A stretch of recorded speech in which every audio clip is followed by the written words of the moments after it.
Dan untuk kita para pelajar pasti udah familiar banget nih sama chatbot yang jadi penyelamat kegiatan tugas kita. Siapa lagi kalau bukan ChatGPT, si chatbot yang pintar dan serba tahu ini. Tapi kalian tahu nggak sih kalau ChatGPT itu merupakan sebuah AI atau kecerdasan buatan yang diciptain sama perusahaan OpenAI. OpenAI ini diisi sama orang-orang yang luar biasa kemampuannya di bidang teknologi dan riset AI, yaitu salah satunya adalah Elon Musk. Tetapi Elon Musk memutuskan untuk keluar dari perusahaan ini di tahun 2018 dan meninggalkan jabatan ketua dewannya di OpenAI ini. ChatGPT ini merupakan produk pertama OpenAI yang memiliki tujuan agar manusia bisa ngerasain manfaat dari teknologi AI ini secara luas, yang enggak hanya untuk beberapa kalangan saja. Thanks to OpenAI, sekarang kita bisa ngerasain manfaat AI. Teknologi yang digunain sama ChatGPT ini adalah Natural Language Processing atau NLP. NLP ini merupakan model yang dirancang untuk bisa paham dan bisa hasilin jawaban yang natural, yang persis kayak lagi kita interaksi sama manusia. Jadi jawaban yang dikasih sama ChatGPT ini tuh relate banget sama kita. Jadi kita berasa kayak lagi ngobrol sama guru atau teman. Sekarang ayo kita bedah apa aja sih yang bisa kita lakukan sama ChatGPT ini. Bakal aku jelasin fitur-fitur yang ChatGPT punya biar kita bisa ngegunain ChatGPT ini lebih efektif lagi. Fitur yang pertama yaitu chat text. Di chat text ini kita dibebasin buat tanya apa aja nih sama ChatGPT. Jadi di sini kita kayak berasa chat sama manusia karena ChatGPT ini bakal jawab pertanyaan kita dengan menggunakan bahasa kita sehari-hari. Aku kasih contoh kayak aku bakal ketik, "Halo, tolong berikan saya motivasi untuk dapat belajar secara fokus dan teratur." Dan ChatGPT bakal kasih kita beberapa motivasi dengan menggunakan bahasa yang mudah dimengerti. Selain itu, ChatGPT juga bisa membantu kita dalam melakukan perhitungan-perhitungan yang menggunakan rumus. Seperti jika kita kasih soal dan perintah ChatGPT tentang menghitung break-even point. Contoh seperti, sebuah perusahaan menjual produknya seharga 50.000 per unit. Biaya tetap perusahaan sebesar 500.000. Dan biaya variabel per unit sebesar 30.000. Lalu berapa unit produk yang harus dijual perusahaan untuk mencapai titik impas atau break-even point? Nah, ChatGPT ini bakal jelasin rumus-rumusnya, lalu menjabarkan informasi yang mereka dapat dari soalnya. Mereka juga bakal ngejelasin langkah-langkah cara hitungnya, dan yang pasti di akhir ChatGPT ini bakal memberikan jawabannya loh.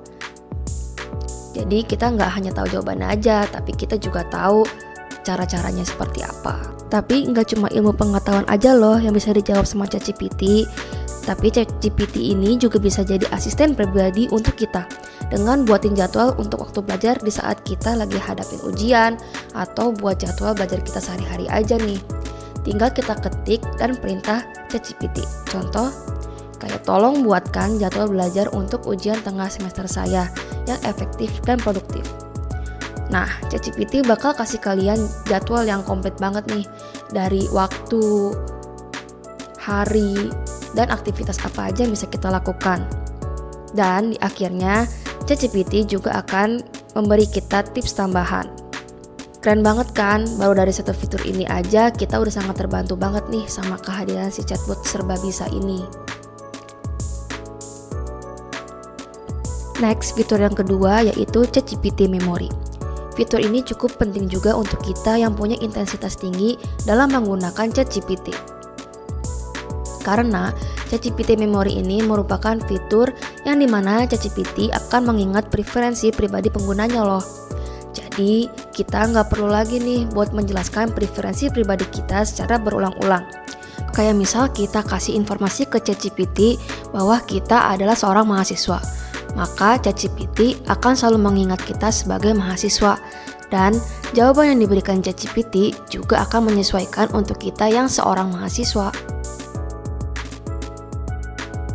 Fitur ini secara default sudah dalam keadaan aktif, tapi buat kita yang mau atur fitur ini sesuai dengan keinginan kita bisa kita lakuin.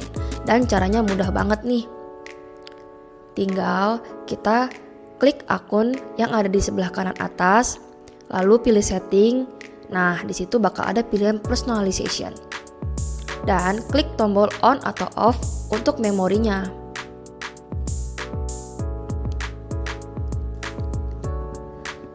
Nah, bakal aku kasih contoh kalau kita jelasin dan kasih perintah ke ChatGPT. Seperti, saya adalah seorang mahasiswa semester 7.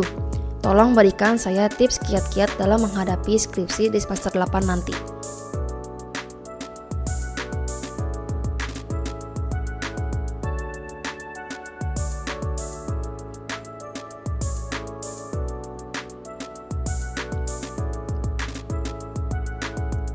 Nah, di atas jawaban ChatGPT bakal muncul memory updated kalau kita arahin kursor ke sini nih. Akan muncul adalah seorang mahasiswa semester 7. Yang artinya ChatGPT udah mengenal kita adalah seorang mahasiswa semester 7. Jadi, kalau selanjutnya kita nanya kayak topik apa yang bisa saya kembangkan untuk tugas karya ilmiah saya, maka jawaban ChatGPT bakal merujuk yang berhubungan dengan istilah-istilah yang sering dipakai mahasiswa. Apalagi dia menyatakan bahwa pastikan topik ini relevan dengan jurusan dan minatmu. Nah, bisa kita lihat nih, banyak dari berbagai jurusan. Pendidikan, hukum dan kebijakan publik, teknik dan rekayasa, dan sebagainya.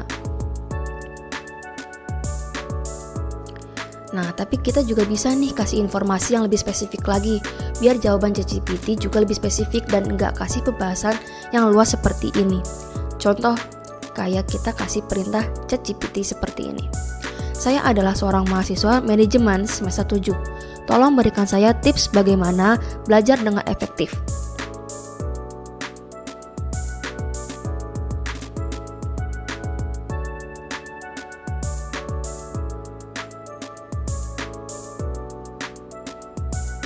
Nah, memorinya ChatGPT bakal ke-update kayak gini nih.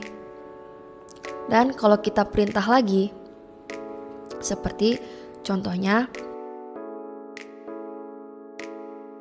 tolong berikan saya topik yang bisa saya kembangkan untuk tugas karya ilmiah saya. Nah, bisa kita lihat ChatGPT bakal kasih kita topik-topik yang berhubungan sama jurusan manajemen. Contohnya kayak jurusan manajemen sumber daya manusia, operasional, pemasaran, dan sebagainya. Dan kalau kita mau hapus sebagian atau seluruh memori ChatGPT, ini juga bisa loh. Tinggal ke bagian memori seperti ke setting, terus ke personalization, dan disitu ada nih manage. Tinggal klik, habis itu kalau kalian mau hapus salah satu, tinggal klik aja nih yang ada icon sampahnya atau forget.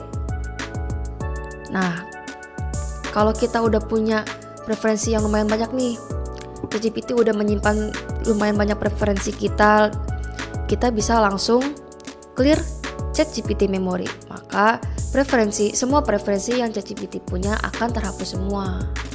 Next, fitur yang ketiga yaitu upload dokumen.